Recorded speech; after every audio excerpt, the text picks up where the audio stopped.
This is case number 25CR43164, the State of Ohio versus Alexa McDaniel. Ms. McDaniel is before the court with her counsel, Mr. Hughes. Ms. Nicholson, on behalf of the State of Ohio, we're here for sentencing. There was a pre-sentence investigation report prepared. Has everyone had an opportunity to review that? Yes, Your Honor. Yes, Judge. Anything on behalf of the state? Your Honor, as I indicated back in chambers, there is a statement that one of the representatives of a patient involved in this case would like to make to the court. Her name is Amanda Harrison. Ms. Harrison, step forward, please. You want her at the podium? She can step to the side.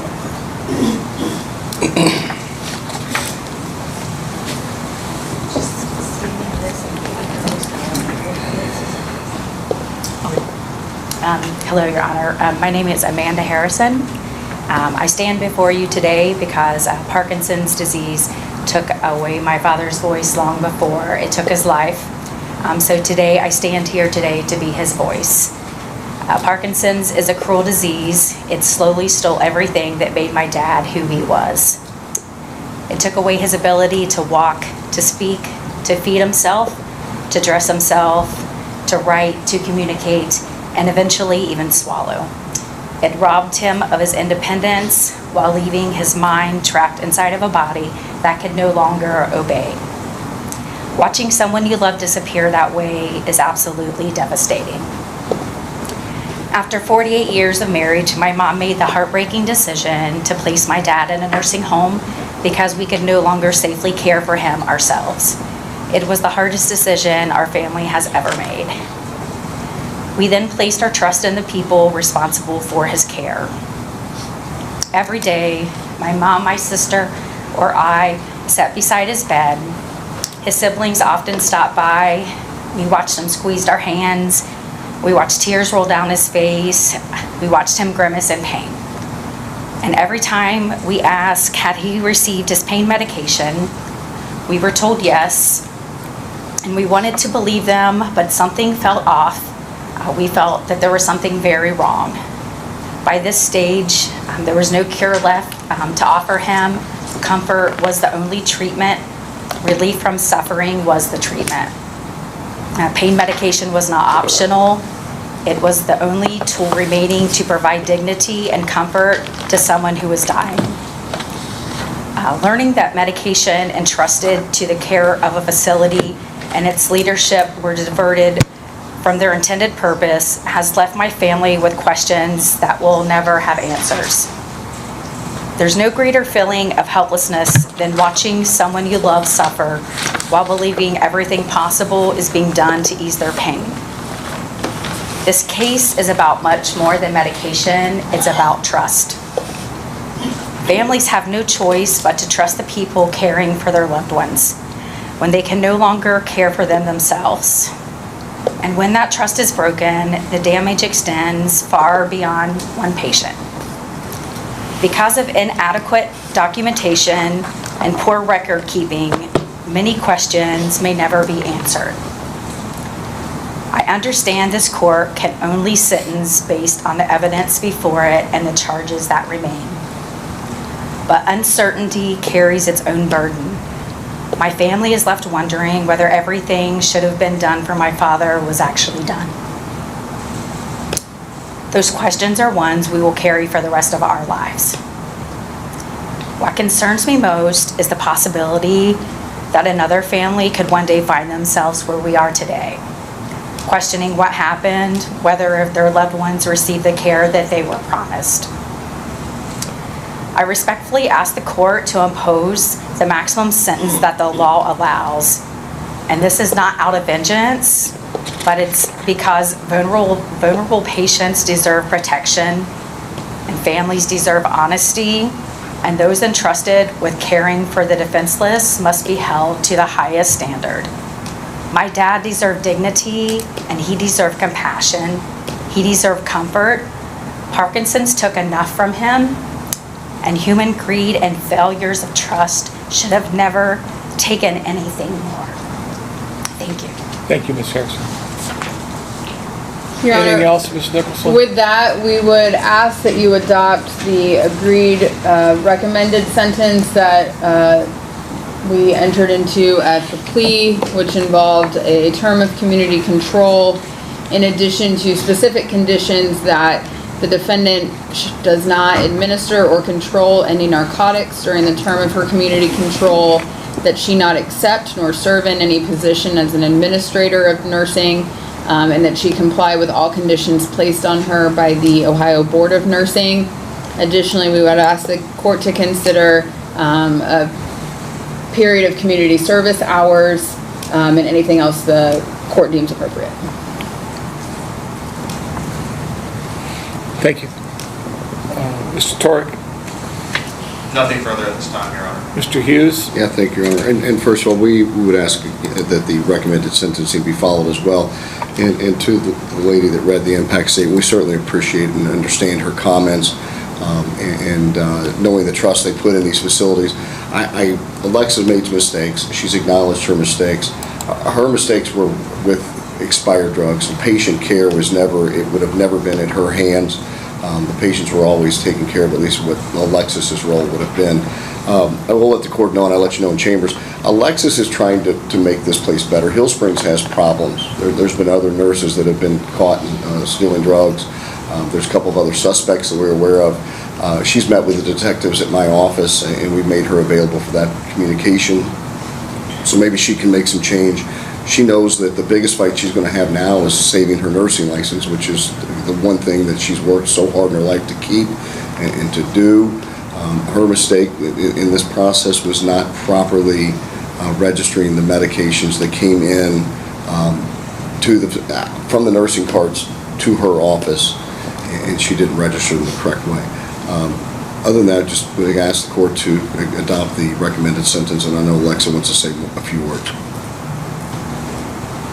Ms. I McDaniel. have your phone here if you want. She wrote it on her phone, but she can read it off her watch. Your Honor, I would like to take this time to apologize to the court. I take full responsibility for my actions and understand the seriousness of my mistakes. I have learned from this experience, and I'm committed to making sure that it never happens again. I respectfully ask the court to consider this is my first offense and that I am dedicated to moving forward in a positive and responsible way. Thank you. The court has considered the statements made here today, the purposes and principles of sentencing, the relevant seriousness and recidivism factors. Ms. Harrison, I'm going to direct my comment to you. I take it some of the other folks sitting back there are also family members of residents of Hill Spring. Is that right? Is that right? My father-in-law died a few years ago of Parkinson's, so I certainly understand the pain that your families have gone through with this, and then, of course, the uncertainty that whether he was getting proper medication or not. I cannot answer those questions for you today. When it's always difficult trying to balance, and the court is guided by certain principles of sentencing and purposes of sentencing. And I certainly understand what you're requesting of me, but the state of Ohio and Mr. Hughes, the defense attorney, have entered into some recommendation to me, which I intend to follow today. That's really, I know that it's not going to comfort you, but in a case like this, she is not charged, strike that, she has not been convicted of stealing drugs from patients. That's not what she's been convicted of. In fact, I take it, ma'am, that your license is currently suspended by the Board of Nursing? No, it's active. It's active? Mm-hmm. Where are you working? I work at the glass factory right now. I was employed with Kettering, but because of this, I had to be placed on leave. Are they going to terminate you? I'm not sure. But the Board of Nursing has not suspended your license? I'm shocked by that.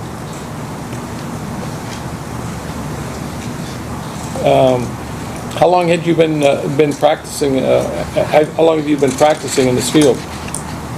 For 20 years. 20 years.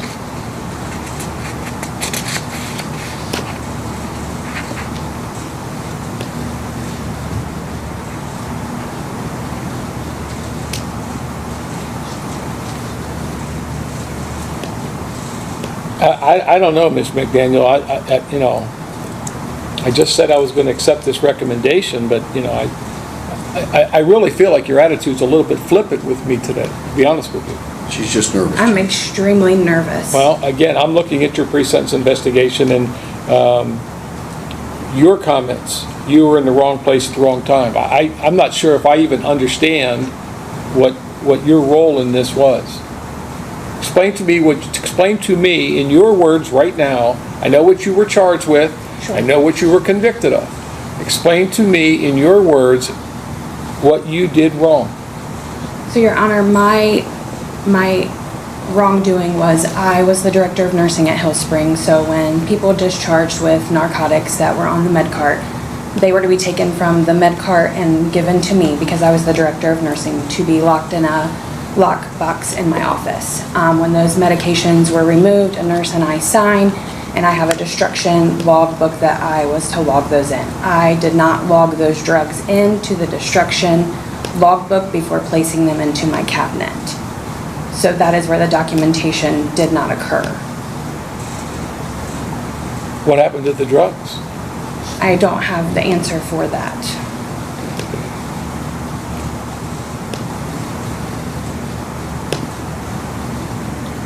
You seem surprised by the comment that I said, that I attributed to you.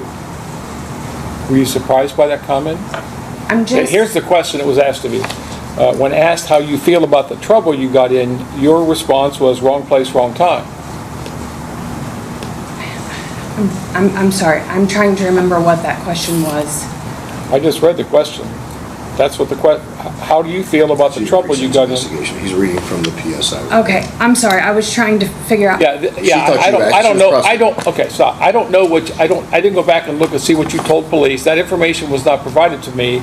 What I do have is what you told the investigator who prepared this report for me.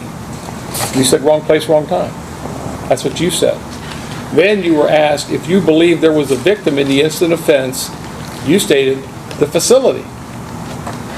I believe that the facility, there are problems within the facility, meaning that the residents that are there with the lack of policy and procedures followed, that's what that was from, that it needs to be improved on.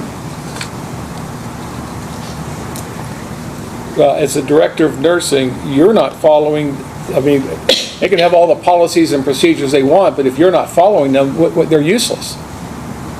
Can you sit here and tell these families today that these residents who were entrusted into your care received the proper care while they were there? Did Miss Harrison's father receive the proper care? Yeah. Did he get his medications? Yes, he did. Yes, to my knowledge, yes. She doesn't administer the medicine. I understand. Can I pull out your wall? Can I pull out your screen real quick and show you a photograph? Yeah, you do whatever you want. And this is when Miss Nicholson and I went into the facility, and I can show you maybe some of the problems that I'm talking about.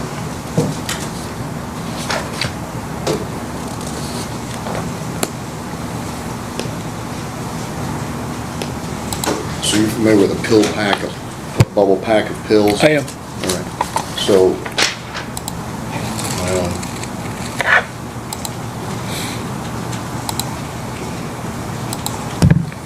and just while we're talking, Judge, and I believe Ms. Nicholson would agree with me, the night shift is the bulk of the problem at the facility.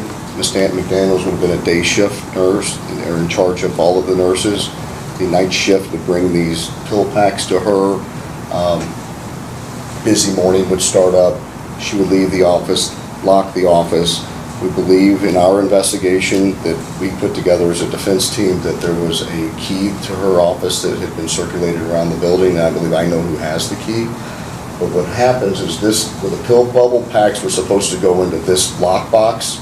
This is what we were told is the current lockbox. The problem is the pharmacy was coming in once a quarter, every 3 months to grab these pill packs. 1 day's worth of pill packs and expired pills will fill up that box. So what happens is the facility gave Miss McDaniel, I'm sorry, put the wrong picture up. This cabinet, so when she said the cabinet, and you see these two holes, there were little janky locks that have now been removed. This apparently and allegedly has no longer been removed or being used. But by the time the pharmacy would come in the facility, this thing would be full of these pill packs. That's not her responsibility.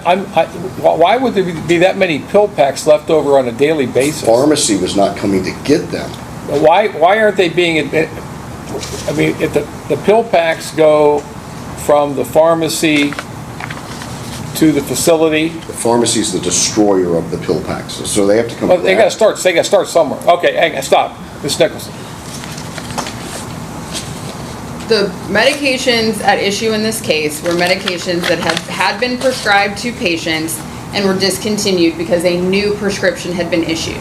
Those discontinued medications, per the procedure at Hillspring, there are policies and procedures in place, were to come off the cart with a nurse. They're signed on paperwork, nurse, and 2 nurses take them off. The ones that we indicted, Why are they on the cart if they're not being distributed? that's why they're coming off the cart. That's why they come off. So every day, there is a count of the medications when the shift change.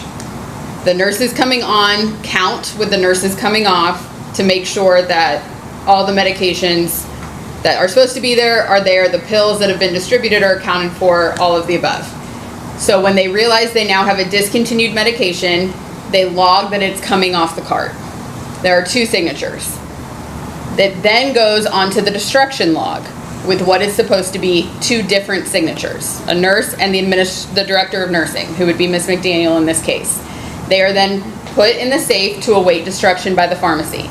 It is my understanding that while the pharmacy may have been scheduled to come at certain intervals, that Ms. McDaniel, as the director of nursing, would have had the ability to call them and say, hey, we're full, we need a sooner trip to destroy these medications. There were numerous issues with the paperwork. On the destruction log, there were a number of drugs that were logged in that were signed twice by Ms. McDaniel. She initialed in both places. But the drugs in question that were indicted for were drugs that were discontinued and did not make it onto the destruction log. It is, I believe, everyone's belief that those drugs were stolen. Those drugs were never recovered. They were not destroyed because the pharmacist signs at the bottom of the destruction log. So they weren't simply not documented. They never made it, they were never destroyed. And they were pulled off the cart at the same time as other medications that did make it onto the destruction log. Everything at issue here was oxycodone and hydrocodone, I believe. So those didn't make it into the destruction log. There was another suspect involved in this incident. And as I've explained to Mr. Hughes, Ms. McDaniel was not indicted for anything that had anybody else's name on it. She was indicted for the paperwork and the drugs that had her name as being responsible for taking it off the cart and entering it into the destruction log. So you're telling me that there's no evidence that Ms. McDaniel stole any drugs? We cannot prove where those drugs went, no. All right, Mr. She Hughes. did a better job explaining than I did. I wanted to show you where these, it was the whole place, I tried explaining. This is a mess. I understand what you're saying. My problem is I can't believe that on a daily basis you would have that many discontinued drugs coming off a cart. I'm thinking this cart is something you take from room to room Yes. to administer drugs. That's what I'm picturing in my head, correct? Correct. And this thing is just full of drugs on a daily basis, and there's that many that fills up that cabinet coming off the cart? That blows my mind. Your Honor, there are 5 med carts in that facility, and each med cart has one of those silver boxes in them. So anytime somebody discharges, anytime the meds change, those meds have to come off of the cart and be stored. Ms. Nicholson, anything else? No. Mr. Hughes, anything else? No, I appreciate your time. All right. Ms. Harrison, does that satisfy you? Not at all, does it?